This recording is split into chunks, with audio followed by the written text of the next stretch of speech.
वालेकुम, good morning, जुम्मा मुबारक आप सबको। एक नए दिन और एक नई सुबह के साथ मैं हूं आपकी होस्ट मुनीब आसिफ और आप देख रहे हैं अपना पसंदीदा प्रोग्राम जागो लाहौर। जनाब, उम्मीद है कि आप सब लोग ठीक ठाक होंगे और बाबरकत महीने की फयाज व बरकत से खूब फायदा भी उठा रहे होंगे। ये महीना भी बहुत फजीलत वाला है और आज का दिन भी, क्योंकि नबी अकरम सल्लल्लाहु अलैहि वसल्लम ने जुम्मे को दिनों का सरदार और रमजान को महीनों का सरदार करार दिया। कुरान और हदीस के हवाले से जुम्मतुल मुबारक एक इंतहाई मुकद्दस और मुबारक दिन है। इसकी अजमत, फजीलत, शान और मर्तबे का अंदाजा हम सिर्फ इस बात से लगा सकते हैं कि कुरान पाक में इसके नाम से एक मुस्तकिल सूरतुल जुम्मा मौजूद है।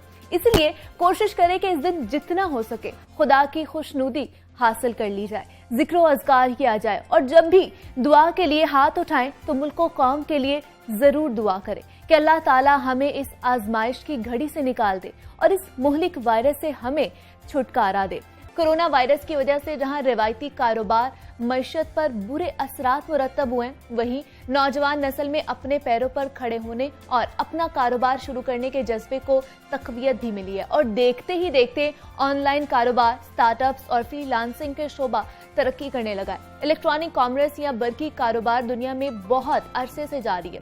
पाकिस्तान में भी इस हवाले से सन 2000 से काम शुरू हुआ, लेकिन इस इंडस्ट्री को जितना बूस्ट गुज़श्ता चंद सालों में मिला, इसकी मिसाल नहीं मिलती। अब तो ऐसा लगता है कि मुस्तकबिल की दुकानें और मार्केटें सब कुछ डिजिटल हो जाएगा। पूरी दुनिया में बिजनेस को जदीद खतूत पर इस्तेवार करने की कोशिशें की जा रही हैं। पाकिस्तान में हजारों नौजवान अपना स्टार्टअप शुरू करना चाहते हैं, लेकिन मुनासिब रहनुमाई के मुंतजिर हैं। आज हमने ऐसे ही मेहमानों को मदऊ कर रखा है जो न सिर्फ अपना स्टार्टअप कामयाबी से रन कर रहे हैं बल्कि दूसरों के लिए भी राह हमवार कर रहे हैं। हमारे साथ मौजूद हैं दानिया खान और सैयद काशिफ शाह। मैं आप दोनों को खुश आमदीद कहती हूँ जागो लाहौर में। कैसे आप? Thanks for having us. सबसे पहले दानिया आपसे मैं बात करना चाहूंगी, तो हमारे जो नाजरीन है, सबसे पहले तो उन्हें बताइए कि ये स्टार्टअप होता क्या है और क्या इस वक्त दुनिया की जो मईशत में कितना अहम किरदार अदा कर रहा है? ओके, सबसे पहले तो thank you for having me और आप बहुत अच्छी लग रही हो। Thank you. एंड ये स्टार्टअप बेसिकली डेफिनेशन से स्टार्ट करती हूँ कि कोई भी छोटा बिजनेस जो बाद में वो जितना मर्जी बड़ा हो जाए, लेकिन जब वो स्टार्ट हो रहा है तो it should be a small business और उसके फाउंडर्स या ऑनर्स वो लोग होते हैं जो फैमिली या फ्रेंड्स ने मिलके खुद अपने पैसे डाल के कोई स्टार्टअप शुरू कर लिया। ठीक है। सो ये हो गई इसकी डेफिनेशन। अब माशियत पे इसका क्या किरदार है? इस वक्त दुनिया के अंदर, ग्लोबल इकोनॉमी के अंदर कोई भी बिग कंपनीज इतनी ग्रोथ नहीं कर रही जितनी स्टार्टअप्स कर रहे हैं। Exactly. तो स्टार्टअप्स जो है वो एम्प्लॉयमेंट की अपॉर्चुनिटीज क्रिएट करते हैं, जीडीपी हेल्प करते हैं बेटर करने में और सेल्फ सस्टेनेबल करते हैं लोगों को। सो बिग कंपनीज इतनी अपॉर्चुनिटीज नहीं क्रिएट कर पाती जितनी स्टार्टअप्स करते हैं। तो इट्स वेरी गुड के स्ट्रेंथनिंग इकोनॉमी के लिए। बिल्कुल ऐसे ही है। दानिया खान ने तो अपना बता दिया मौकिफ क्या है। काशिफ, आपका कहना चाहेंगे स्टार्टअप्स क्या होते हैं? स्टार्टअप्स यही होते हैं कि जो एक छोटा बिजनेस है कोई भी स्टार्ट कर सकता है इसको। अगर हम पिछले दौर में थोड़ा देखें इसको, ये थोड़ा मुश्किल काम था बिजनेस को स्टार्ट करना, लेकिन अभी राइट नाउ जो जिस तरह की कंडीशंस हैं, इवन दो कि पाकिस्तान की कंडीशंस या दुनिया की कंडीशन थोड़ी टफ भी हैं, लेकिन इस टाइम पे टेक्नोलॉजी के थ्रू कोई बंदा भी अपना स्टार्टअप स्टार्ट कर सकता है। ये आसान हो गया बहुत। बिल्कुल ऐसे ही है। बहुत लोगों के लिए ये आसान हो गया कि वो घर में बैठ के अपना कामयाब बिजनेस स्टार्ट कर सकते हैं। तो मुझे काशिफ आप बताइएगा इस वक्त किस तरह के स्टार्टअप जो हैं वो उनका ज्यादा ट्रेंड है और वो कामयाब हो रहे हैं? अच्छा, अभी राइट नाउ जो सिचुएशन है वो ये है कि जो B2B स्टार्टअप्स है ना, अगर आप बिजनेसेस को सर्विसेज देंगे, अभी जो दुनिया की कंडीशन हमें नजर आ रही है, एक ट्रांसफॉर्मेशन इन प्लेस है राइट नाउ और पूरी दुनिया डिजिटल हो रही है।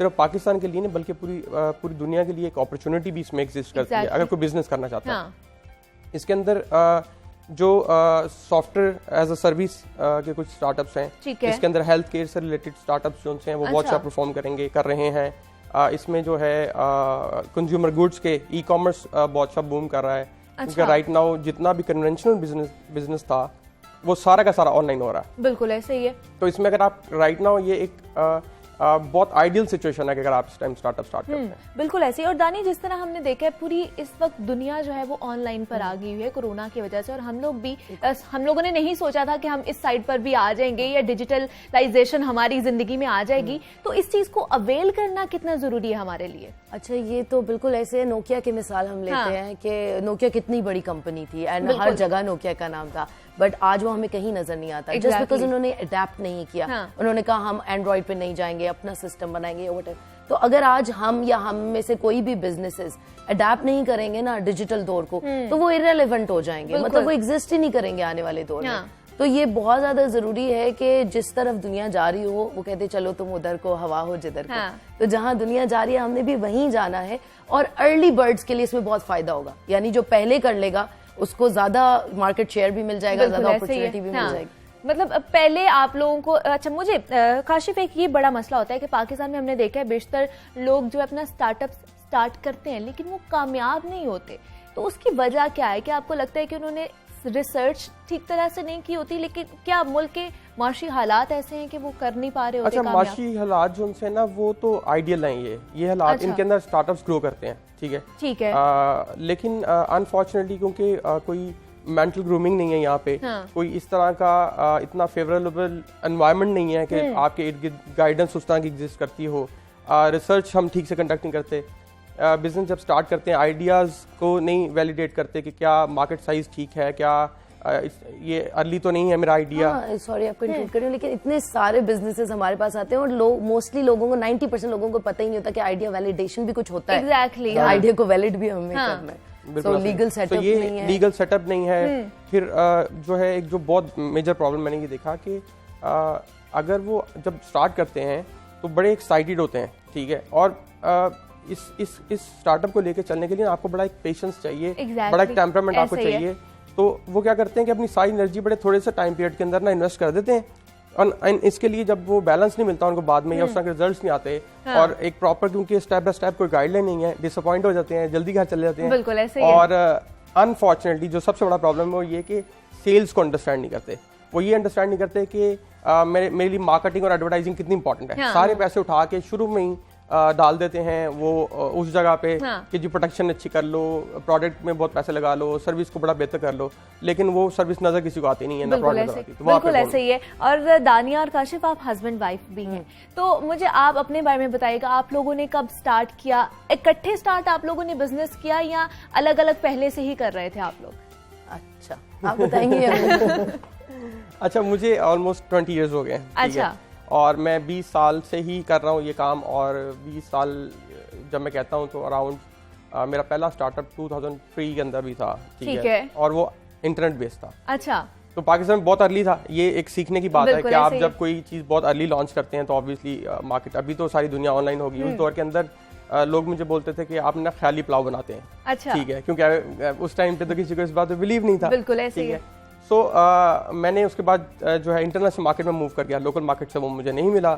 मैंने जो आईटी कंपनी स्टार्ट कर दी इंटरनेशनल मार्केट में, तो वहाँ पे मेरी अभी राइट नाउ भी गवर्नमेंट सर्टिफाइड जो है वो आईटी हाउस है जिसमें रन करता हूँ, और उसके साथ कुछ कपल ऑफ अदर बिजनेसेस हैं। लेकिन 2013 में जब मेरी दानिया से मुलाकात हुई, हम लोग मिले, तो अनफॉर्चुनेटली मैंने एक बड़ा सीरियस क्रैश उस टाइम पे एक्सपीरियंस किया। मिले और सब खत्म हो गया, ये कहना चाह रहे हैं? मैं बिल्कुल नहीं कहना चाह रहा।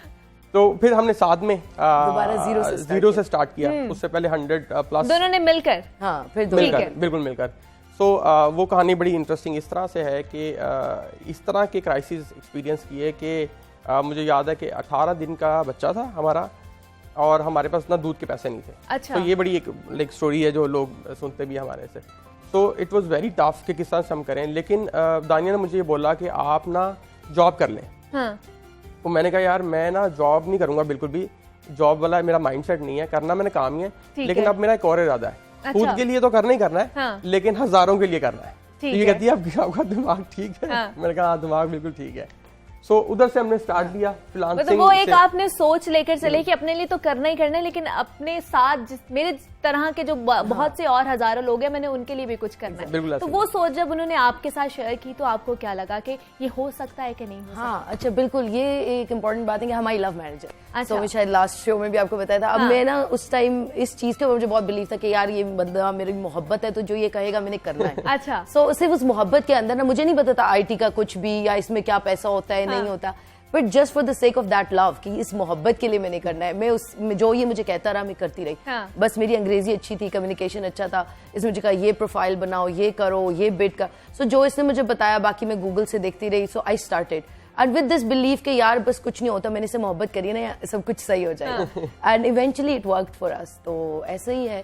तो वो जो आइडिया था वो किसका था? दोनों का था दिस स्टार्ट करने का? हाँ, उस वक्त ये था कि हमारे पास और कोई ऑप्शन ही नहीं बची। अच्छा। असल में मतलब हम मिले और सब खुश हमारा नया सेटल, हमें पता चला we are expecting a baby and boom we have nothing. अब उसके वक्त हमारे पास ना कोई चॉइस ही नहीं थी। लोग हमसे पूछते आपने कैसे किया, क्या क्या, हमारे पास इसके अलावा कोई ऑप्शन ही नहीं था। अच्छा। वो एक सर्वाइवल था हमारा कि हमने इसको, मैं तो कहती हूँ आज के लोगों के लिए बहुत आसान है कि अपॉर्चुनिटी भी है, मेंटोर्स भी हैं, इंडस्ट्री में गाइड्स भी हैं, प्रोसेसेस बने हुए हैं। हाँ। हमारे पास तो कुछ भी नहीं था। मुझे इसने कुछ बताया, कुछ मैंने गूगल किया, और लोकल मार्केट में तो कोई बताने वाला था ही नहीं ना। बिल्कुल ऐसे ही सिर्फ अंग्रेजी में कंटेंट मौजूद था, उसको हम देखते रहे। And business wise I would say कि ये इसी का आइडिया था। मैं गोल्ड मेडलिस्ट हूँ, बिजनेस में मेरा बैकग्राउंड है। हाँ। लेकिन आइडिया इसी का था कि हम इसी को करते हैं, और मैंने बस इसको बिलीव किया। बहुत सी मुश्किलात भी आई होंगी फिर इस दौरान? बहुत ज्यादा आज तक आती है। आज तक आती है। जितना बड़ा आप बड़े हो जाते हैं उतना ज्यादा आपके चैलेंजेस बढ़ जाते हैं। ये एक माइंडसेट की स्टोरी है सारी की सारी, कि आप कितने रेडी हैं कुछ बड़ा करने के लिए, क्योंकि आप बड़ा कर रहे हैं तो आपके चैलेंजेस भी बढ़े हैं। बिल्कुल ऐसे तो ही है। बहुत सारे क्योंकि बहुत से लोगों का माइंडसेट ये होता है कि अगर आज हम अपना बिजनेस स्टार्ट कर रहे हैं तो हम रातों रात अमीर हो जाएंगे। हाँ जी, ज्यादातर प्रॉब्लम अक्सर में प्रॉब्लम ही ये है, क्योंकि जब आप रातों रात का माइंडसेट लेके चलते हैं ना, तो आपको पहले महीने दूसरे महीने डिसअपॉइंटमेंट भी उतनी ही बड़ी मिलती है। बिल्कुल बिल्कुल ऐसे ही है। और ये मेरे ख्याल से एक पेशेंट लेवल आपका जो वो बरकरार रहना चाहिए। ये टाइम टेकिंग प्रोसेस होता है। तो जब मजमूई तौर पर आपको क्या लगता है पाकिस्तान में कौन कौन से बिजनेसेस जो हैं वो सस्टेनेबल हो सकते हैं? अच्छा, जैसे अभी काश मैं आपको बताया था, सबसे पहले तो जिन लोगों ने नया स्टार्ट करना है, काफी सारे लोग देख रहे हैं, बिल्कुल, तो सर्विस बेस्ड बिजनेस करें जिसमें इन्वेस्टमेंट कम हो। लाइक कोई ब्यूटिशियन का कोर्स बना लो, आप ई कॉमर्स की कोई सर्विस ऑन कर लो, इंटरनेट पे सोशल मीडिया की, डिजिटल मार्केटिंग की, फिटनेस का कोर्स बना लो, कोई diet plan. So service based business पे पहले कोशिश करें कि ज्यादा जाएं, जो भी आपके स्किल सेट के रेलेवेंट है, या कोई स्किल सीख ले, सोशल या डिजिटल मार्केटिंग, इस तरह आसान सा। उसके अलावा आप ये कर सकते हैं कि जो आपका फैमिली बिजनेस ऑलरेडी रन हो रहा है उसको डिजिटलाइज कर लें, कि उसको इस तरफ ले आए। आपकी अम्मा का बुटीक है या अब्बा का कोई अच्छा सप्लाई डिमांड का बिजनेस है तो उसको इस तरफ ले जाएं। सो स्टार्ट ये करें कि सर्विस बेस्ड बिजनेस, और जो सबसे ज्यादा स्केलेबिलिटी है ना वो है रिकरिंग मॉडल में। यानी हर महीने कोई चीजें होती हैं, हमने हर महीने लेनी होती है। सो आप ऐसा मॉडल बनाएं कि आप सब्सक्रिप्शन आप भी पे करती होगी अक्सर चीजों की, मंथली सब्सक्रिप्शन, एनुअल सब्सक्रिप्शन। सो ऐसा कुछ बनाएं कि आपके पास यूजर हर दफा आपको नया सर्च नहीं करना पड़े। आपको बताओ कि I have these 5000 people, I am going to sell them, and next month मेरे पास 10 हो जाएंगे, एंड इस तरह के। हाँ, ये मॉडल बहुत ज्यादा इंपॉर्टेंट मॉडल है, क्योंकि अभी पाकिस्तान में क्योंकि ई कॉमर्स का काम बहुत ज्यादा एक बूम पे चल रहा है, लेकिन मार्केट क्योंकि अभी इसको नहीं अंडरस्टैंड कर पा रही कि लास्ट 3-4 ईयर्स में ग्लोबली वो मॉडल सस्टेन हुए जो रिकरिंग मॉडल्स थे। रिकरिंग मॉडल से मुराद बड़ा सिंपल सा है कि अगर आप जो है एक सब्सक्रिप्शन बेस्ड मॉडल चला रहे हैं जिसके अंदर आप थोड़े पैसे ले रहे हैं, लेकिन आप हर महीने ले रहे हैं, बट आप अपनी यूजर बेस बढ़ाते जा रहे हैं। आपको जो फोकस करना है वो अपनी यूजर बेस पे करना है और अपनी प्रोडक्ट और सर्विस के ऊपर करना है, तो वो आपका फोरकास्ट बन जाएगा। बड़ा आसान हो जाता है अगर आपको ये पता लग जाए कि अगले महीने मेरे पास कितने पैसे आ रहे हैं, तो डिसीजन आपके बड़े बड़े क्लियर हो जाते हैं, आपकी कमिटमेंट्स बहुत अच्छी हो जाती हैं लोगों के साथ। ये मेरे ख्याल से एक बड़ी अच्छी चीज है। तो अगर जाते जाते मुझे बताइए पाकिस्तान में क्या आप मुस्तकबिल देख रहे हैं स्टार्टअप्स का? बहुत ब्राइट फ्यूचर है। अभी राइट नाउ मैं तो ये लोगों से बात कर रहा हूँ, बता रहा हूँ, बार बार हमारे लाइव शोज भी होते हैं, उसमें भी बहुत ज़्यादा हमारी ये डिस्कशन है कि ये बड़ा आइडियल एनवायरनमेंट है। अगर बिजनेस के पर्सपेक्टिव से देखें, दुनिया डिजिटल हो रही है, ठीक है। इस डिजिटल दुनिया के अंदर जो अपॉर्चुनिटीज़ हैं वो बहुत ज़्यादा हैं, ठीक है। अगर हम ये देखें कि बिजनेसेस की क्या नीड्स हैं, जैसे मैंने बताया कि इधर जो कैटेगरी सबसे हाई परफॉर्म कर रही है, जो गुड कैटेगरी है, विच इज़ B2B, तो उसको देखते हुए अगर आप जो सा ऐसी सर्विसेज को दुनिया में प्लग कर देंगे, राइट नाउ पाकिस्तान के लिए ये एक परफेक्ट अपॉर्चुनिटी है कि जो आपकी लाइबिलिटीज है वो एसेट्स में कन्वर्ट हो सकती हैं। बिल्कुल ऐसे ही है। और सबसे पहले ये आप लोगों ने देखना है कि आप क्या कर सकते हैं, आपके अंदर क्या एबिलिटी है करने वाली, काम करने वाली। दानिया खान और काशिफ शाह हमारे साथ मौजूद थे। दोनों का बहुत शुक्रिया कि आपने हमें अपना एक्सपीरियंस शेयर किया हमारे साथ। जनाब, आपको भी बड़ी अच्छी टिप्स मिल गई होंगी कि आपने किस तरह अपना जो बिजनेस है उसको बूस्टअप करना है और आगे लेकर जाना है। घर बैठकर ही आप पैसे किस तरह कमा सकते हैं। या वक्त तो एक छोटी सी ब्रेक का मिलता है, इस ब्रेक के बाद।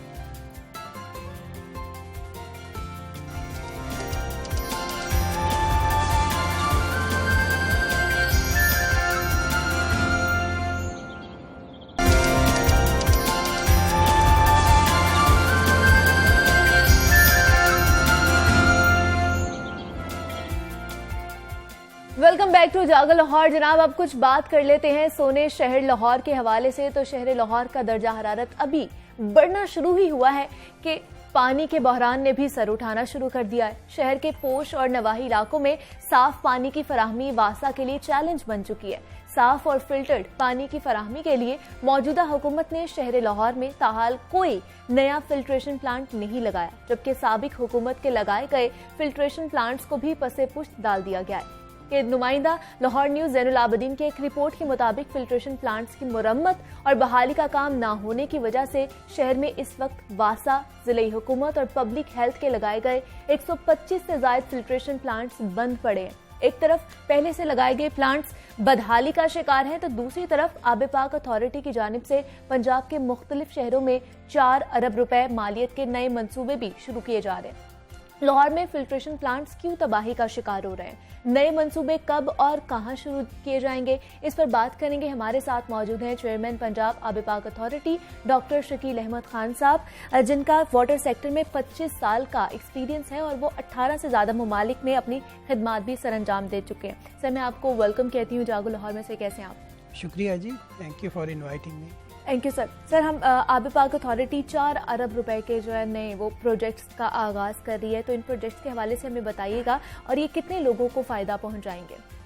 ये 4 अरब के जो प्रोजेक्ट हैं ये तकरीबन 50 लाख लोगों को फ़ायदा पहुंचाएंगे। अच्छा। और पंजाब की 9 डिवीजन्स के लिए, ठीक है, स्टार्टिंग फ्रॉम रावलपिंडी, गुजरांवाला, सरगोदा और all the way Faisalabad, Lahore और साउथ पंजाब के। ठीक है। तो और इसमें तकरीबन ये इसमें हर टाइप के मंसूबे हैं। अच्छा। फिल्ट्रेशन प्लांट्स भी हैं और वाटर की सप्लाई भी है दूसरे, ठीक है, पाइप्स के। तो ये इस पे वर्किंग स्टार्ट हो गई है, इसका जो तमाम तर प्रोसेस है वो रेडी हो चुका है? आज मैं आई थिंक आपने जिस तरह इंट्रोडक्शन कराया तो मैं आपको बड़ी खुशी से बताता हूँ कि इस पे क्या हो रहा है। इस पे इस वक्त तकरीबन हमारा प्रोग्राम ये है कि 4 अरब पूरे प्रोजेक्ट्स जो है अगले महीने के एंड में या जून के मिडल से पहले जो है वो अवार्ड हो जाएं। ठीक है, तो उनकी कंस्ट्रक्शन शुरू हो जाए। ठीक है। तो इस वक्त आज हम बात कर रहे हैं तो फैसलाबाद का एक बहुत बड़ा प्रोजेक्ट ऑलरेडी इस वक्त अंडर कंस्ट्रक्शन है। ठीक है। लाहौर के 146 फिल्ट्रेशन प्लांट्स जो है नए बन रहे हैं। ठीक है। लाहौर डिवीजन के लिए, starting from Sheikhupura to Lahore और कसूर, ये सारा एरिया जो है पतों की, ये इसमें सारा कवर है।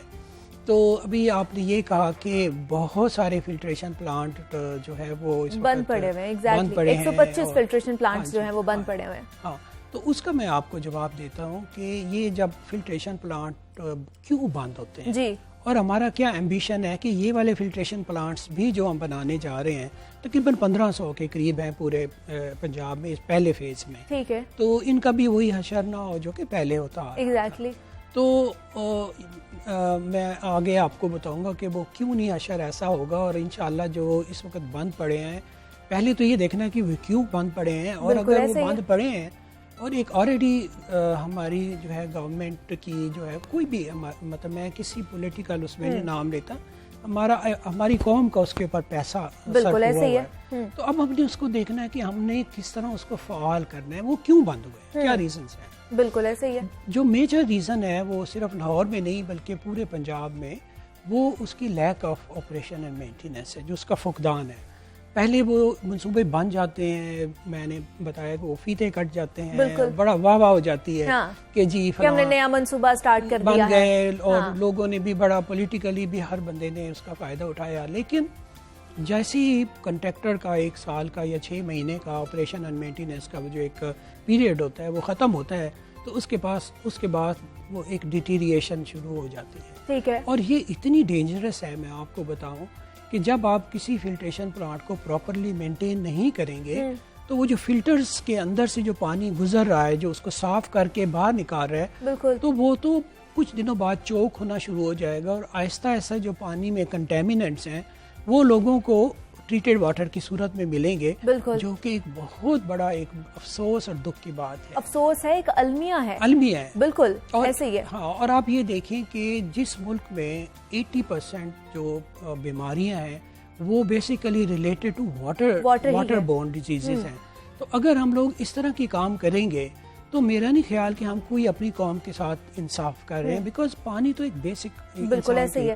तो क्योंकि सर साफ पानी मुहैया करना एक हुकूमत का फर्ज है और हमारा एज एन शहरी हमारा हक है कि हमें साफ पानी मुहैया किया जाए, लेकिन क्या वजूहात है कि हमारी जो हुकूमत है या हमारे शहरियों को नहीं वो बुनियादी सहूलत भी मिल पाती साफ पानी की? हाँ जी, इसमें काफ़ी सारे फैक्टर्स इन्वॉल्व हैं, जिसमें मैं आपको बताना चाहूँ कि एक तो सबसे बड़ा है रिसोर्सेज की कमी है।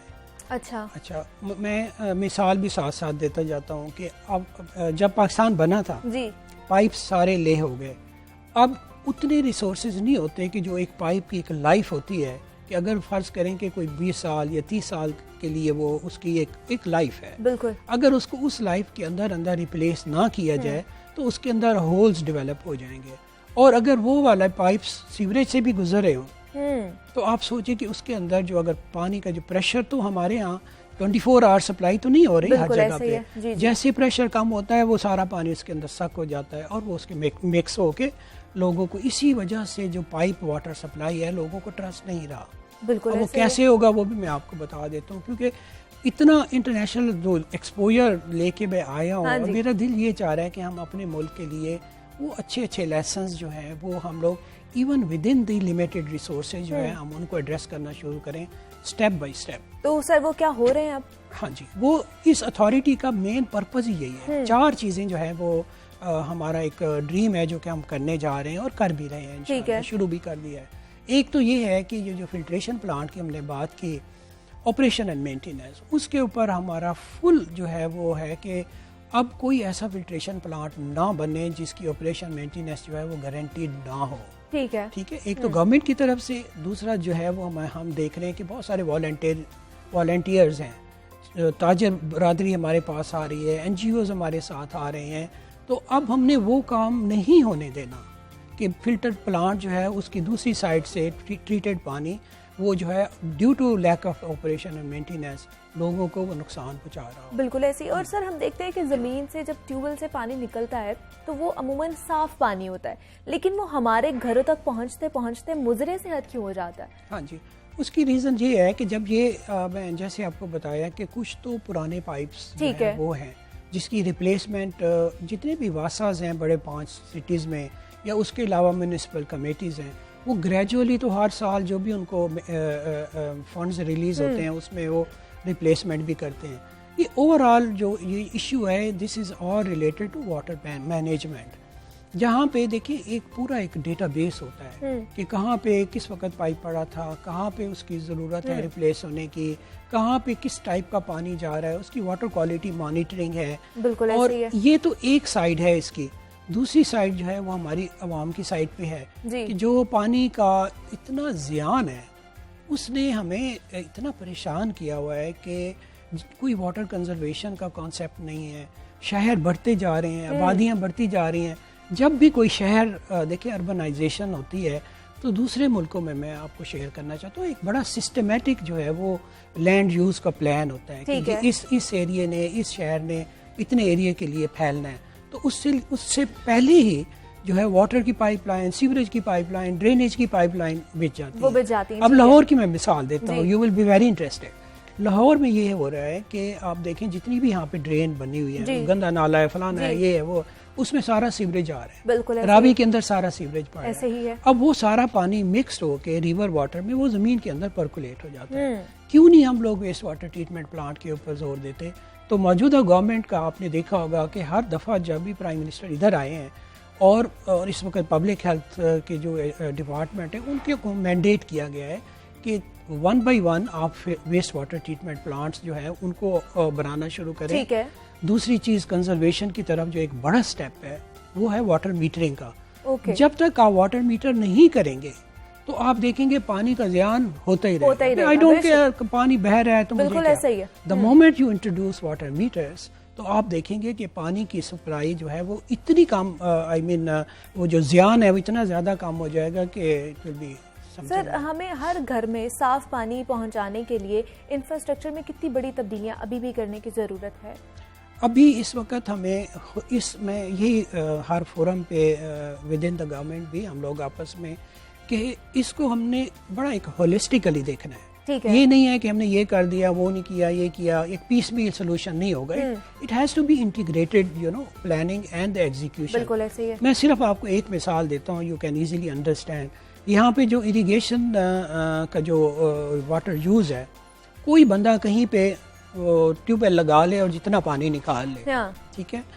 अब इस वक्त हमारे पास जो वाटर का इंफ्रास्ट्रक्चर है उसकी बेपनाह ज़रूरत है, जिसके ऊपर हम लोग water filtration is not a one solution, this is a temporary ad hoc solution. देखिए दूसरे मुल्कों में आप टैप खोलते हैं हाँ। तो आप पानी पी लेते हैं अपने बिल्कुल घर ऐसे में, ही। हाँ। सड़कों पे भी, बिकॉज वो एक इंश्योर्ड वाटर सप्लाई होता है। तो उन इंटरवेंशंस के ऊपर हमारी अथॉरिटी ने इस वक्त बहुत सीरियसली हम काम कर रहे हैं। इंशाल्लाह मैं आपको बता रहा हूँ कि आप अगले साल के एंड तक आप देखेंगे कि यहाँ पे इस वक्त सिर्फ बातों का टाइम नहीं है, ठीक है, we are exactly working on ऐसे ही है। एक्शन। काम करने का टाइम है इस वक्त, बातों का टाइम नहीं है, क्योंकि इस वक्त जो सबसे ज्यादा एक मसला आ रहा है वो साफ पानी का ही मसला आ रहा है, जिसकी वजह से हमारी जो आवाम है वो बीमारियों का शिकार हो रही है, मुख्तलिफ बीमारियां उनकी तरफ मुतवज्जो हो रही हैं। तो सर, पानी की कमी को पूरा करने के लिए हम लोगों ने एक मंसूबा तैयार किया था, आप लोगों ने, जो वुजू के पानी को हम लोग इस्तेमाल शुदा बनाएंगे, वो उस मंसूबे का क्या बना? वो मंसूबा अभी सबसे पहले लाहौर में इंट्रोड्यूस हुआ था और उसके ऊपर काफ़ी मसाजिद में जो है वो उस पानी को वो उसको रिसाइकल करने का सोचा जा रहा है। और दाता दरबार सबसे बड़ा एक वहाँ से पानी का वहाँ पे होता है। और इसमें मैं आपको ये बताना चाह रहा हूँ, थोड़ी सी एग्जांपल भी मैं दे रहा हूँ आपको इंडिया और मलेशिया की भी ना जी। तो पाकिस्तान में या लाहौर में जो एक इब्तदा हुई है, जिसकी रेप्लिकेशन सारे पंजाब और पूरे पाकिस्तान में होनी है इंशाअल्लाह, वो ये है कि पानी तमाम बड़ी बड़ी मसाजिद से जो है वो एक उसके टैंक्स बन रहे हैं, ठीक है, जैसे नीला गुंबद है जो बड़ी, जहाँ पे बहुत ज्यादा लोग आते हैं। हाँ जी। तो उस पानी को माइनर जो भी ट्रीटमेंट है उसको पोर्टेबल नहीं बनाना, पीने के काबिल नहीं बनाना, ठीक है। सिर्फ ये करना है कि जो पानी हम पीने के पानी निकाल के जो है प्लांट्स को हम देते हैं, फ्लश करते हैं, सफाइयाँ होती हैं सारे शहर में, ट्रकों के ट्रक जो है, बाउजर जो है वो पीने का ट्रीटेड पानी जो है वो जा रहा है, गाड़ियाँ धुल रही होती हैं, गाड़ियाँ, हाँ। तो वो एटलीस्ट वो वाला जो वुजू का पानी जो हो रहा है वो उसके नज़दीक गार्डन्स के लिए यूज़ होगा, हॉर्टिकल्चर के लिए यूज़ होगा, तो वो सप्लीमेंट एक किस्म की एक वो हो जाएगी, रिप्लेसमेंट। इंडिया में मैं आपको बताऊं कि मुंबई में तकरीबन 200 मसाजिद का उन्होंने सर्वे करके और उनको जो फिक्स किया है जी। आप हैरान होंगे कि एक छोटा सा टैप बदलने से और उसकी जो है वो एग्जीक्यूशन आप प्रेस करेंगे जितनी देर, उसका कुछ 5-10 सेकंड उसका वो ड्यूरेशन होता है, वो आपने जल्दी जल्दी से वुजू किया, फिर दूसरी दफा टैप किया, बजाय इसके कि वो खुला है जैसे यहाँ पे है, हाँ। वो खुला है, पानी लीक हो रहा है। आप सोचें हुजूर सल्लल्लाहु अलैहि वसल्लम ने कहा था कि 0.6 लीटर, मतलब है कि आज के पैमाइश के मुताबिक एक वुजू का कंजम्पशन होती है, ठीक है, 0.6 लीटर। यहाँ पे क्या हो रहा है और बाकी जगहों पे 6 to 7 लीटर। आप सोचिए कितना जुल्म है। 0.6 में और 6 में बहुत फर्क, मतलब है कि मोर देन 10 टाइम्स Exactly. जो आप कोई परवाह नहीं है। अच्छा, टैप्स अगर वो कोई लीक हो रहे हैं, आप जितनी मसाजिद में आप देख लें, तो जिस जगह पे आप जाएंगे तो आप देखेंगे ना कहीं से पानी जो है वो टिप टिप हो रहा है। हाँ। तो उसको आप काउंट करें। तो मैं इंडिया की मिसाल दे रहा था कि 26,000 गैलन वो यूज हो रहा था विद एनी मैनेजमेंट। जब से उन्होंने ये इंट्रोड्यूस किया सारा सिस्टम, तो वहाँ पे सिर्फ 8,000 जो है गैलन यूज होना है। Almost 72-73% of the water has been fixed, like उसकी सेविंग हो रही है।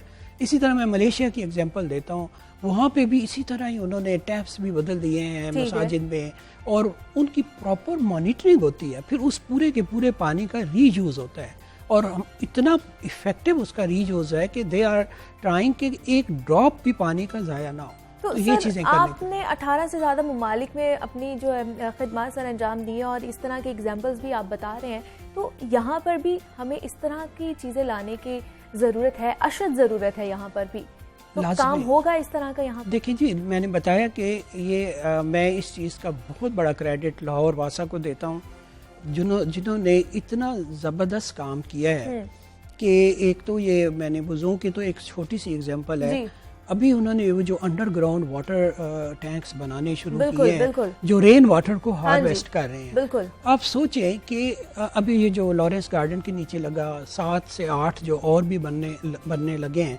उसका इम्पैक्ट क्या है कि सारा का सारा पानी जो कि फ्लड हो रहा था, लोगों की प्रॉपर्टीज़ को, लोगों की बेसमेंट में, दुकानों में जा रहा था, अब वो सारा एक अपने फ्लो से, ग्रेविटी से वो इन टैंकों की तरफ जो है वो उसका रुख करता है, नीचे वो स्टोर हो जाता है। ठीक है। अच्छा, कुछ पानी तो वो ज़मीन के अंदर वापस, जो एक ज़मीन का एक कर्ज है, हाँ। जो जहाँ जब कंस्ट्रक्शन नहीं थी तो पानी नीचे जाता था ना, बिल्कुल। अब तो हमने पूरा उसको कैप कर दिया ना, बिल्डिंग्स बन रही हैं, पानी नीचे नहीं जा रहा। तो ये वाले टैंक्स जो है, एक तो आपकी फ्लडिंग को एड्रेस कर रहे हैं, ठीक है। दूसरा आपके जो है वो एक कंजर्वेशन है, उसी पानी को आप डिफरेंट पर्पसेस के लिए यूज़ करें, गार्डनिंग के लिए यूज़ करें, तीसरा आपका जो है वो एक्वाफर रिचार्ज हो रहा है। तो मेरा ख्याल है कि इन चीज़ों को हाईलाइट करना होगा, एक स्पेशल आप कोई सीटिंग रखें, हम आपको बताएंगे कि ये वाले मंसूबे किस तरह से एक इम्पैक्ट डाल रहे हैं पॉजिटिव टुवर्ड्स कंजर्वेशन, लेकिन ये एक छोटी सी स्टार्ट है। This has to be replicated all over Pakistan. तो ये ऐसे ही है। और सर, लाहौर में अगर देखा जाए तो फी फर्द पानी की मौजूदा फराहमी जो है 70 गैलन रोजाना है, तो जो जनूबी एशिया में सबसे ज़्यादा कम है। तो हम क्यों अपने ही हाथों से अपनी ज़िंदगी अजीरन बना रहे हैं, पानी का इतना ज़िया कर रहे हैं? अच्छा, ये जो 70 गैलन पर कैपिटा है फीकस, ये है कि इनका डिज़ाइन डिस्चार्ज आप कहना चाहिए। ठीक है। ये ज़रूरी नहीं है कि 70 ही आप जो है वो हर बंदे के लिए एलोकेट कर रहे हो 70 गैलन। एक्चुअल में जो इस वक्त अब लेटेस्ट जो डिज़ाइंस हो रहे हैं, मैंने देखा है पूरा लाहौर में भी और दूसरे शहरों के लिए, वो 40 से 45 गैलन पर कैपिटा है। तो आप अभी भी ये ज़्यादा है। उसकी मैं रीज़न आपको ये बताता हूँ। जिस जगह पे आपके पाइप लीक कर रहे हैं, लेकिन यहाँ से पानी जाना है आप तक, बिल्कुल, और रास्ते में जो है वो होल्स हैं। अच्छा, आपको अगर 10 गैलन पानी चाहिए तो मुझे तो उन होल्स को भी देख के आपको 15 गैलन यहाँ से भेजना पड़ेगा। तो यही वजह है कि जब हम ये कहते हैं कि इतनी बड़ी figure as compare to other Asian countries, तो उसकी रीज़न ही यही है, जब तक हम इंफ्रास्ट्रक्चर को नहीं फिक्स करेंगे तब तक ये इस तरह का ज़ियान होता रहेगा। और उसके ऊपर हम स्पेसिफिकली हम तमाम डिपार्टमेंट के साथ, चाहे वो पब्लिक हेल्थ है, लोकल गवर्नमेंट है, वासाज हैं, म्यूनिसिपल कमेटीज़ हैं, उनके साथ बड़ा केयरफुली, एक टैक्टफुली उसको सिस्टमेटिक एक डेवलपमेंट के ऊपर हम काम कर रहे हैं। यही एक फ़र्क आप देखेंगे आब पाक अथॉरिटी का, कि इस वक्त हम प्रोफेशनली चीज़ों को जो है उसको करने के लिए जा रहे हैं। ये बिल्कुल एडहॉक चीज़ नहीं हो रही इंशाल्लाह। बिल्कुल ऐसे ही। और सर, दूसरी तरफ हमने देखा है कि फैक्ट्रीज का जो नाकाबिल शुदा जो पानी होता है, और जो पानी वो सिवरेज के पाइप्स में छोड़ देते हैं, ना कि दूसरी तरफ डालना चाहिए उन्हें, इसके तदारुक के लिए कोई इकदाम उठाए जा रहे हैं? ये एक बहुत बड़ा आलमिया है और ये पूरे पाकिस्तान में है कि जितनी भी फैक्ट्रीज जो हैं, जो उनका जो अपना जो उनका एफ्लुएंट है, वो जिस वक्त वो अप्रूवल लेते हैं एनओसी एनवायरमेंटल प्रोटेक्शन एजेंसी से, तो उस वक्त तो उन्होंने बहुत फैंसी किस्म के मॉडल तैयार कर लिए कि ये पानी होगा, इसको हम लोग ट्रीट होगा और यहाँ से वो जाके इस जगह पे वो डिस्पोज ऑफ होगा। लेकिन जब ड्यूरिंग दी एग्जीक्यूशन जब वो फैक्ट्रियाँ चलना शुरू हो जाती हैं, तो उसकी हमारी EPA मॉनिटरिंग भी करती है, जमाने भी करती है, लेकिन उस हद तक नहीं हो सक रहा कि मैं तो ये चाहता हूँ कि ऐसी फैक्ट्रियों को खाली जुर्माने करने के बजाय बंद कर दें, जो और हर किसी का अपना एक जिम्मेदारी जो है ना वो समझने की बहुत ही ज़्यादा ज़रूरत है। वो चाहे हुकूमत हो, वो चाहे जितने भी इदारे हैं, या हम एज एन शहरी, हमारी भी कुछ जिम्मेदारी बनती है अपने माहौल के हिसाब से। शकील अहमद खान हमारे साथ मौजूद है। सर, बहुत शुक्रिया आपका कि आपने हमें वक्त दिया और आप यहाँ पर आए हैं। जनाब, यहाँ वक्त तो एक छोटी सी ब्रेक का मिलते हैं, इस ब्रेक के बाद।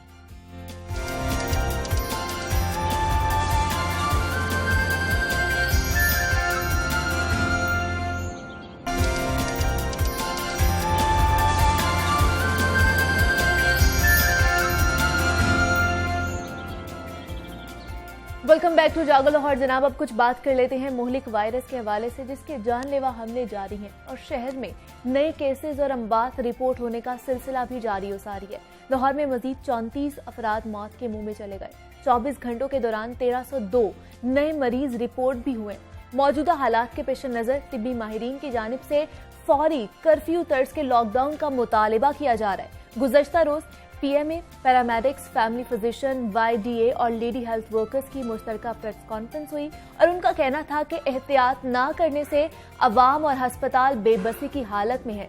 लॉकडाउन के बायस पहली लहर से बचत हुई। हुकूमत की जानिब से भी एसओपीज पर अमल दरामद कराने के लिए इकदामात मजीद सख्त कर दिए गए हैं, लेकिन अवाम है कि बाज आने का नाम ही नहीं ले रहे। बाजारों में इतना रश है कि पाँव रखने की जगह नहीं मिलती। वहां पर आंखों के सामने लोग भी मर रहे हैं, लेकिन लोगों को पता नहीं किस बात की खुशियां चढ़ी हैं कि शॉपिंग से बाज ही नहीं आ रहे। इस पर हमने मजीद भी बात करनी। हमारे साथ मौजूद है सदर पाकिस्तान मेडिकल एसोसिएशन है प्रोफेसर डॉक्टर अशरफ निजामी साहब। सर, मैं आपको खुश आमदीद कहती हूँ जागो लाहौर में से। कैसे आप? Thank you very much. Sir, आपकी तंजीम ने लाहौर में मुकम्मल लॉकडाउन करने की जो है वो मुतालिबा किया है, तो मौजूदा जो हुकूमत के एसओपीज हैं वायरस का फैलाव रोकने में नाकाम नजर आ रहे हैं, तो इसके जिम्मेदार आप किसको समझते हैं, हुकूमत को या शहरी को? मैं अर्ज करूं जी, ये इसकी खातर कोई एक फर्द वाहद को या एक इंस्टीट्यूशन को हम नहीं कह सकते। This all is a complex, और उस कॉम्प्लेक्स के अंदर सर्टेनली इसमें मासेस भी हैं, पब्लिक एट लार्ज है, इसमें गवर्नमेंट है, और मेरा जाती तौर पे मानना चूंकि ये है कि government is the captain of the ship. बिल्कुल। हुकूमत जैसे कहती है, हुकूमत जैसे अपना मिजाज रखती है, हुकूमत जैसे फैसले करती है, उसके ऊपर जो है खल्के खुदा पब्लिक जो है फिर जाके अमल दरामद करती है। हमने इसके लिए पाकिस्तान मेडिकल एसोसिएशन ने पिछले कोई एक माह से हम लोग इसके लिए अपील कर रहे हैं हुकूमत से कि खुदारा we need to have a lockdown. उस वक्त अभी इंडिया के अंदर भी ऐसे हालात खराब नहीं थे जिस वक्त के हमने ये कहना शुरू किया था। अब दोस्त आप बुरा मनाते हैं, हुकूमत के अकाबरीन भी बुरा मनाते हैं इस चीज़ को कि why Pakistan medical association louds about it, लेकिन हम समझते हैं कि पिछली जब लहर आई थी, इस वक्त जब तफ्तान के अंदर हुकूमत ने एक लफ्ज़ तो नाअहली बनता है लेकिन चले कि इग्नोर किया उन्होंने जो भी था, तो उसके साथ हमने जो भुगता, और आपने देखा कि जून जुलाई मई के अंदर क्या हमारे साथ इस मुल्क के अंदर हालात हुए थे, उस वक्त भी हमने वी लाउडेड अबाउट इट, लेकिन हुकूमत ने खैर अल्हम्दुलिल्लाह कि उन्होंने सुनी, और हम उस तरह से नहीं हुए जैसे कि हमारे नेबर कंट्रीज लाइक ईरान के अंदर और बाकी वहां पे देखने में आया था। अभी भी हमारा ये मानना है कि सिर्फ और सिर्फ दुनिया ने जो सीखा है, दुनिया ने ये सीखा है कि इसको कंट्रोल करने की खातिर सिर्फ और सिर्फ प्रिवेंशन है। प्रिवेंशन के दो तरीके हैं। प्रिवेंशन का एक तरीका ये है कि आप इस चेन को तोड़ें, that is we call it as a lockdown, कि अपने आप को रखें। हम जितने भी हों, अगर मगरब की दुनिया इसके साथ नहीं कर सकी, सो कॉल्ड जो डेवलप्ड कंट्रीज हैं, सो कॉल्ड जो मुल्क ऐसे हैं जो समझते हैं कि हमसे बेहतर तरीके से जिंदगी के अंदर अपना नज़्म नस्क रखते हैं, वो लोग इसके ऊपर अगर काबू ना पा सके तो हम एज अ कंट्रीज जो कि अंडर डेवलपिंग कंट्रीज में आते हैं, वहां पे इसका सोचना भी महाल है। एक मैं आपसे और चीज शेयर करना चाहूंगा कि पिछला जब लॉकडाउन हुआ था अप्रैल मई के अंदर, तो लोगों ने रिलीजियसली इसको फॉलो किया था। द रीजन बीइंग कि हुकूमत की तरफ से वो इकदामात ऐसे थे जो नजर आते थे। अब आने की खातिर हुकूमत भी मतलब है नहीं है, कर लो बेहतर है, हुकूमत अपीलें कर रही है। हम ये समझते हैं कि अपीलों के साथ और सदके खैरात के साथ ये चीजें टलने वाली नहीं है, इसके ऊपर एक्शंस आर रिक्वायर्ड। और रिपीटेडली हम एज पाकिस्तान मेडिकल एसोसिएशन जब अपील करते हैं, हुकूमत को प्रेशराइज करने की कोशिश करते हैं, तो हमारा मतमा नज़र सिर्फ और सिर्फ एक ही होता है कि अपने मुल्क को, खल्के खुदा को, इस खित्ते के बासियों को हम उससे बचा सकें जो कि अभी है। मैं एक आपसे भी चीज शेयर करूं कि अभी वॉशिंगटन यूनिवर्सिटी ने जो अभी दिए हैं वो मतलब दिल दहला देने वाले वो हैं, जो कि फिगर्स के हैं, प्रिडिक्शन है। Prediction, science ever predicts. जो पब्लिक हेल्थ है, जो साइंस है, वो प्रिडिक्ट करते हैं। और वॉशिंगटन यूनिवर्सिटी के साथ ये था कि जब उन्होंने अमेरिका के अंदर कहा, तो उनके जो पिछले प्रेसिडेंट ट्रंप साहब थे, उन्होंने कहा कि ये सब कुछ, और जुबान भी ऐसी इस्तेमाल की जो आजकल हमारे यहाँ अमूमन वज़रा भी इस्तेमाल कर देते हैं। तो उन्होंने यही कहा, देखने में फिर आया कि अमेरिका ने भी लाखों जो है जानों का ज़िया हुआ। For the Asia they have said the same, specifically about Pakistan they have said it, कि अगर पाकिस्तान ने ऐसे इक़दामात ना किए तो जुलाई अगस्त के अंदर यहाँ पे लाखों में तादाद है जो कि कोरोना के साथ इन्फेक्ट होगी, और उसके साथ ही हजारों के अंदर खुदा माफ करे कि हमें अपनों को खोना पड़ेगा। तो हमारी जो थी कल के लिए हमने प्रेस कॉन्फ्रेंस मतलब हमारे कुछ दोस्तों ने की, हमें भी इज्जत बख्शी वहां पे, और मैं समझता हूं कि हम as organization we are very much concern and deeply concerned about it, about the health affairs, about the affairs what is happening in Pakistan, not only Punjab, बल्कि पाकिस्तान के अंदर जो चीजें हो रही हैं उसके साथ ही है। और अभी भी आप देखती हैं कि पहली लहर आई थी वो सिंध के साथ ज्यादा, कराची के अंदर उसका ज्यादा था, वेरएज ये लहर आई तो इसका जो मंबा हमारी तरफ ज्यादा है, आजाद जम्मू कश्मीर के अंदर, पंजाब के अंदर, केपीके के अंदर। द रीजन बीइंग अगेन, हम ये नहीं कि हम कोई सियाने हैं पाकिस्तान मेडिकल एसोसिएशन वाले, या we have a group of our friends, group of our consultants जो पब्लिक हेल्थ के ऊपर है और दुनिया को देखते हैं कि दुनिया किस तरफ जा रही है और हम किस तरफ जा रहे हैं, और फिर हम अपने रवैये देखते हैं, हम हुकूमती रवैये देखते हैं, अवामी रवैये देखते हैं, और उससे फिर मिला के then we go for the prediction, और प्रेडिक्शन से पहले हम उस तरह से हुकूमत के ऊपर प्रेशराइज करते हैं।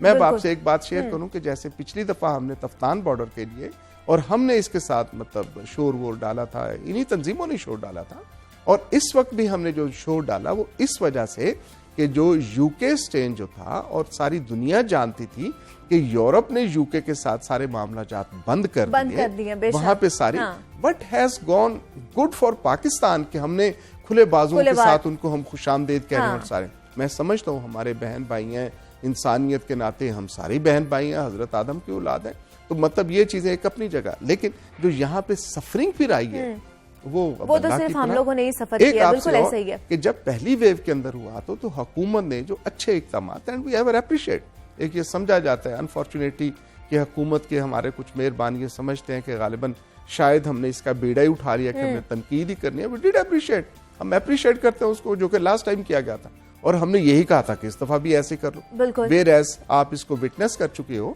कि इस वक्त ना तो किसी को रोका गया, ना किसी से सर्टिफिकेट मांगे गए, ना किसी को जो ट्रेसिंग थी वो बेहतर की गई, ना टेस्टिंग कैपेसिटी हमारी है।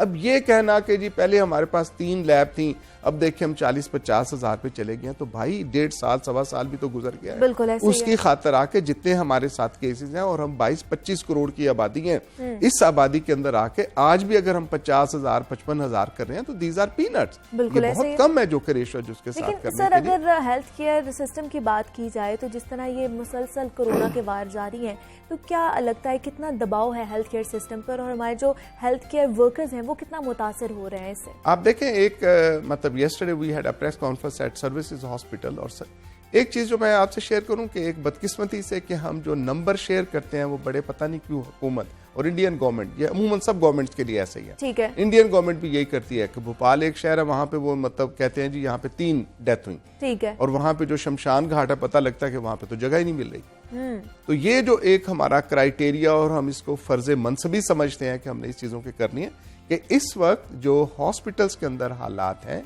whether it is a private sector or it is a public sector, ठीक है, दोनों के अंदर we are at the maximum, we are at the maximum, और मैक्सिमम भी उस वक्त है जबकि हमारे पास अभी इतना फ्लो उतना नहीं है जितना कि ये समझा जाए। हमारे साथ हमारा as a concern, as an association, as the custodian, certainly we speak about the public and the masses, लेकिन इसके साथ साथ हम ज्यादा कंसर्न रखते हैं डॉक्टर्स के लिए, नर्सेस के लिए, पैरामेडिकल स्टाफ के लिए, और उसकी भी वजह यही है कि अगर खुदा न खास्ता ये लोग बीमार हो गए, ये लोग सर्व करने वाले आपके साथ ना रहे, तो what is going to happen? हमारा क्या बनेगा? अब हमारे साथ सर्विसेज हॉस्पिटल के अंदर अगर 110 डॉक्टर इससे इन्फेक्ट हुए, 110 120 के एग्जैक्ट फिगर मुझे, लेकिन it is about number that, और सरकार को अगर नंबर दिए जाते हैं कि वहीं के एमएस साहब जी 10 या 20 हमारे साथ हुए, चूंकि उसकी वरना पूछ पड़तीत हो जाएगी एमएस साहब की कि जनाब आपके इंस्टीट्यूशन के अंदर इतने लोग इन्फेक्ट क्यों हो गए। ठीक है, अगर हमने इतनी पर्दादारी के साथ काम करनी होगी तो सर्टनली जब आप फिगर्स को नहीं रखोगे, फिगर्स को सही तरीके से नहीं देखोगे, तो मुमकिन नहीं है कि आप प्लानिंग बेहतर किस्म की कर बिल्कुल ऐसा ही है। तो this is what is about के लोगों का आना, और जो आप फरमा रही हैं कि बोझ बढ़ रहा है, बिल्कुल दुरुस्त बात है। आपके नुमाइंदे देखते हैं, आप भी सोसाइटी का एक हिस्सा हो, आप भी देखते हैं कि अब कोई खानदान, कोई फैमिली ऐसी नहीं रह गई है कि जहां पे आप समझते हो कि कोरोना का मरीज सर क्या आपको लगता है कि हुकूमत आज से 2 हफ्ते पहले अगर इसी तरह के सख्त इकदाम कर लेते, एसओपीज को मजीद सख्त कर लेते या बाजारों में सख्ती ले आते, तो ये जो हम लोग इस वक्त 20% इन्फेक्शन रेट से लड़ रहे हैं, हम बच पाते? देखिए मेरा ये मानना है कि 2 स्कूल ऑफ थॉट्स हैं। ठीक है, एक स्कूल ऑफ थॉट ये समझता है कि जिंदगी है तो बाकी सब कुछ है, बिल्कुल ऐसे ही है।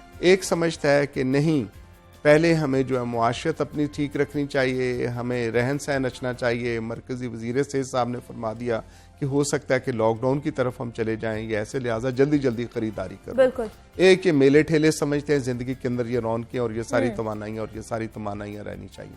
वेरएज हम समझते हैं, और मैं इसको मानने वालों, इस स्कूल थॉट ऑफ को मानने वालों, कि जिंदगी है तो सब कुछ है। पहले जिंदगी को बचाओ। जिंदगी को बचाने के लिए हमारे पास और कोई कदम नहीं है सिवाय इसके कि हम लिमिटेशंस के अंदर चलें। कोई शख्स शौक से नहीं चाहता है, everybody wants to have a enjoyable life. हर शख्स चाहता है कि जिंदगी के अंदर मतलब ये सारी खुशियां हो, जिंदगी में सारा हो। लेकिन अगर अब इंडिया के अंदर हमारे साथ क्या है, and don't think of that we are different, कि हम मस्जिद में जाएंगे तो हमें तो नहीं होगा, और यही कहा जाता है ना, यहाँ पे हमारे यही तस्वीर ऐसे ही है, बिल्कुल कहते ऐसे हैं ही कि है। नहीं जी हम तो देखे मस्जिद में ये भी हाँ। करें।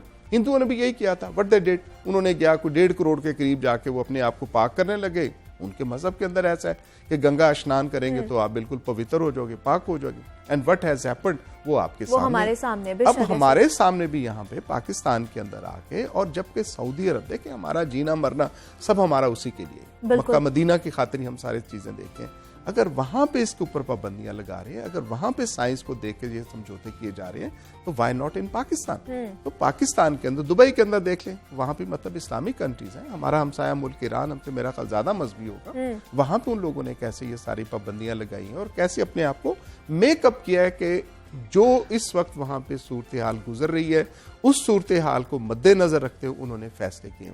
और मैं समझता हूं कि यहाँ पे भी writ of the government, rule of law, ये जब यहाँ हम इम्प्लीमेंट करेंगे, साइंटिफिक बुनियादों पे करेंगे। हाँ, अगर हमने ये फैसला कर दिया है और हुकूमत समझती है कि बस ठीक है, अल्लाह की तरफ से जो आनी है, तो बस ठीक है, फिर लेकिन सर ये हम देख भी रहे हैं, हाफ हार्टेड नहीं हो सकता। हम देख भी रहे हैं कि हुकूमत की जान से रमजान बाजार जो लगवाए गए हैं, वहाँ पे लंबी लंबी कतारें लगी हुई हैं। उसके बाद फिर कैम्ब्रिज के इम्तिहानात का भी ऐलान कर दिया गया, उसका इनेकाद कर दिया गया। अब इसको भी बुरा मनाते हैं बिल्कुल, कि जो हुकूमत की पॉलिसीज हैं वो ही कोरोना फैलाव का सबब बन रही हैं। मेरे नजदीक यस, कि हुकूमत जो है, मैं समझता हूँ क्योंकि हुकूमत ये समझती है कि हमने इंसानों को जिंदगी देनी है, हुकूमत ये समझती है कि हमारे दिहाड़ीदार मर जाएंगे। मेरी दो चीजें हैं कि पिछली दफा जब लॉकडाउन लगा तो कितनों को आपने सुन लिया था कि ये लोग जो खुदा न खास्ता अल्लाह माफ करे कि अपनी जिंदगी से धो बैठे हाथ जो थे, या हमारे यहाँ कोई एजिटेशन हो गए थे। दूसरा मुनीबा, मैं आपसे अर्ज करूं कि 2005 का ज़लज़ला अल्हम्दुलिल्लाह हमने एज पाकिस्तान मेडिकल एसोसिएशन और इस खाकसार ने कोई 1 साल वहां पे मनसैरा और वहां पे जाकर सर्विसेज दी थी। ऐसा ही है। बिलीव इन मी कि उस वक्त भी रमजान शरीफ था। रमजान शरीफ के अंदर लोगों ने जिस तरह से कंट्रीब्यूट किया, जिस तरह से असिस्ट किया पाकिस्तानियों को, उस अपने बहनों भाइयों को जो भी बुजुर्ग थे, अभी भी हमारा ये समझना है, मैं समझता हूँ कि रमजान शरीफ का मुबारक महीना है। यस, अगर हमें ये आदत है कि हमने इमरजेंसी के अंदर रहने में अपने आप को इज्जत समझते हैं, तो उसका तो फिर इन्ना लिल्लाही पढ़ लेनी चाहिए, उसके अलावा तो कोई और नहीं है। या इस पे सब्र शुक्र कर लेना चाहिए। 1.25 साल हमें गुजर जाए और हमें पता हो कि हर हुकूमत भी कहती है, इंटरनेशनल मीडिया ये कहता है, इंटरनेशनल ऑर्गेनाइजेशन ये कहते हैं, साइंटिफिक रिसर्च ये कहती है that we have to live with the covid, हमें कोविड के साथ ही रहना होगा। आपके मतलब प्रोग्राम्स में बड़े बड़े सरकारी लोग भी आते हैं और वो भी गालिबन यही आके कह जाते हैं कि हमें कोविड के साथ ही रहना। अब अगर कोविड के साथ ही रहना होगा तो क्या मुझे कोई अपने कानून कायदे कोविड के मुताबिक नहीं चुनने होंगे? We have to think of कि अगर हमें plan A, B, C, D, I am sure कि ये भले YZ के वाले प्लान क्यों ना हो, कि अगर हमें बंद करना पड़ेगा तो लोगों को रोटी कैसे खिलाएंगे? कैसे हम लोग एक लफ्ज यूज करते हैं, पिछले साल से यूज कर रहे हैं एज ऑर्गेनाइजेशन, कि खुदारा खल के खुदा के लिए, अवाम उन्नास की खातिर, कि एक रोटी और पानी वाली पतली दाल भी अगर मिलती है तो उसके साथ रहो, अपनी जिंदगी को बचाओ। जिंदगी बचेगी तो इंशाल्लाह ताला सारी चीजें। और ना वेरी मच, मैं कोई मतलब ऐसे कोई डिप्रेशन वाला बंदा नहीं हूँ। I am very much optimistic, but I ever believe it कि वी हैव टू स्पीक।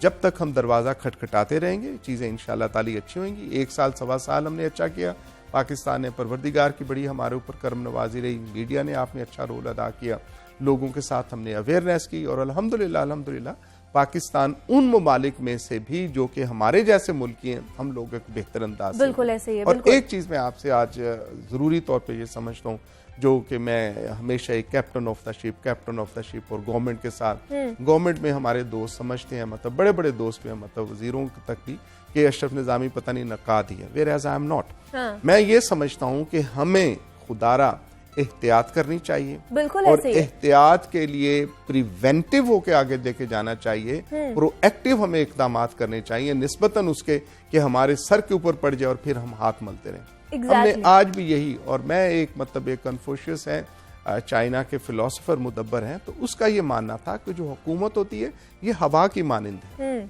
अवाम जो है लहलाते खेतों की तरह, हवा जैसे चाहती है खेत वैसे बिहेव करते हैं। बिल्कुल ऐसे ही है। So this is what I believe. मेरा अकीदा गलत भी हो सकता है यकीनन, इसके साथ मैं कभी अपने आप को नहीं समझता कि मैं कोई इंटेलेक्ट के लेवल पे हूँ, लेकिन दुनिया ने जो देखा है, जो दुनिया से हमने सीखा और देखा, और एक तालिब इल्म की हैसियत से, एक साइंस के स्टूडेंट की हैसियत से जो देखा गया है कि only and only the way forward that is the prevention. बिल्कुल ऐसे अगर प्रिवेंशन करने में कामयाब हो जाओगे, खुशियां आपका मुकद्दर है। हाँ। अगर आपने हवा के सर पे छोड़ना है कि बस ठीक है जो होगा देखा जाएगा, तो फिर जो देखा जाएगा, फिर दुनिया तो देख रही है, उसमें अमेरिका ने भी देख लिया, बरतानिया ने भी देख लिया, इटली ने भी देख लिया, हमारा हमसाया मुल्क इंडिया खैर से उन्होंने मजहबी त्यौहार किया, प्राइम मिनिस्टर उनका जाके जो वो भी जलसे जुलूस कर रहा था, हमने यही किया, वेदर द गवर्नमेंट और द ऑपोजिशन, दोनों ने माशाल्लाह अपना फर्ज तो पूरा अदा किया, वही जलसे जुलूस किए, और उस वक्त किए जबकि इसके अंदर जो थी हमारी एक वेव बढ़ रही थी, रोकना था। और अभी मैं एक और आपसे अर्ज करूं कि जो लेकिन सर, क्या ये जो कोरोना वैक्सीनेशन का अमल जारी है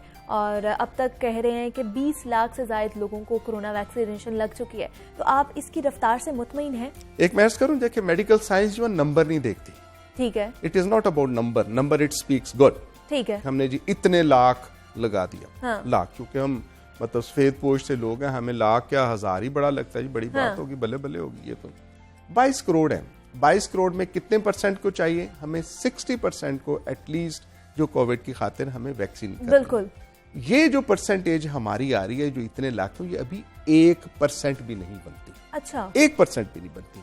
और इसकी खातिर भी कि जनाबे again the chairman of the NCOC के जो हैं, उन्होंने ये फरमा दिया था कि अगर हम पहले इसके लिए प्रिवेंट करके ऑर्डर्स कर देते तो नैब ने हमारे साथ अकाउंटेबिलिटी के पीछे आ जाना था। ठीक है। अगर भाई इतने ही आप डरे डुरे हो, इतने ही आप मोहतात हो और अपनी जान ही आपको प्यारी हो गया, तो इस किस्म के मनसब पे भी नहीं आना चाहिए। बिल्कुल, इस किस्म के मनसब पे भी नहीं आना चाहिए। अब यहाँ पे आके अब जाके पाकिस्तान ने एक्सेलरेट किया है कोई परचेज करने की खातिर, अब हमें कोई देगा भी नहीं।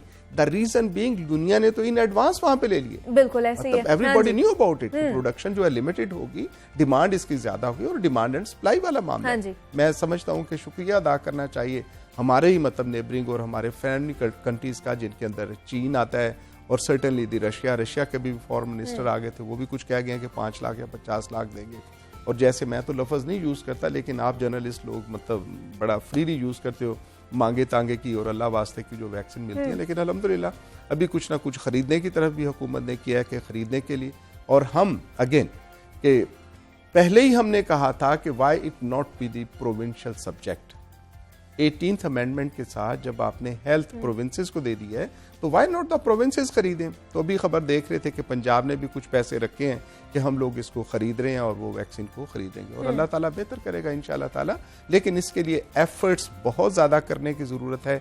जितने भी हम एफर्ट्स करें, जितना भी सोचें, वो उसके साथ कम ही होएगा। बिल्कुल ऐसे ही है, और यही कह सकते हैं कि जनाब एहतियात ही है, एहतियात का दामन आप लोगों ने थाम कर रखना है। हुकूमत की जानिब से जो इकदामात उठाए जा रहे हैं, और हमारी तरफ से भी कुछ जिम्मेदारी बनती है कि हम एहतियात का दामन हाथ से मत छोड़े। हमारे साथ डॉक्टर अशरफ निजामी साहब हमारे साथ मौजूद थे। सर, बहुत शुक्रिया कि आपने हमें वक्त दिया। सदर हैं पाकिस्तान मेडिकल एसोसिएशन के, और उनकी भी यही आपसे भी दरख्वास्त है, और हमारी भी बार बार आपसे यही रिक्वेस्ट की जाती है कि जनाब SOPs का ख्याल रखें। और नाजरीन, उम्मीद करती हूँ कि आप लोगों को भी आज का प्रोग्राम पसंद आया होगा। अपना बहुत सारा ख्याल रखिए। आप मुझे इजाज़त दीजिए।